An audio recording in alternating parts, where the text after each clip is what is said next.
Men du har valgt at være forholdsvis åben, i hvert fald over for nogen, som du føler, du kan have tillid til, kan forstå din historie. Ja.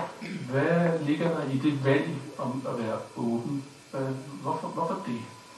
Eller, Ja, men det er jo så fordi, at jeg kan jo alligevel godt mærke, jeg tror, jeg havde sådan en idé om først, at det her, det er ikke noget, jeg behøver at fortælle til Gud at være mand, og det kan jeg sagtens se lidt frem, og det kan jeg jo til dels også. Det er ikke sådan, at jeg går og tænker på det hver evig eneste dag. Men alligevel så er det jo en meget, meget stor del af mig, og det er jo sådan, at med en kronisk sygdom, at den godt nok er velbehandlet i dag, og jeg tager medicin for det. Men det kommer jo ikke omkostningsfrit. Så det vil sige, at jeg har også en masse bivirkninger, og det påvirker jo selvfølgelig også min hverdag.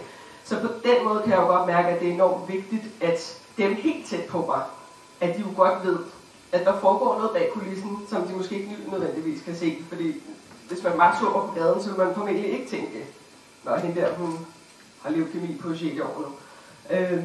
Så det er jo det her med alligevel, at så nemt er det jo ikke at skille ens privatperson fra ens arbejde. De smelter jo unægteligt sammen. Så det er rart at have nogen, som man kan gå til, også hvis man har en dårlig dag. Eller det kan også være, det kan være sådan simpelt, og det er jo noget, man lærer, når man har en kronisk sygdom også jo. Det er, at der er nogen, der kan sige et eller andet, eller gøre et eller andet, som så på et sekund kan tage en tilbage til det, hvor man stod og fik diagnosetidspunkten.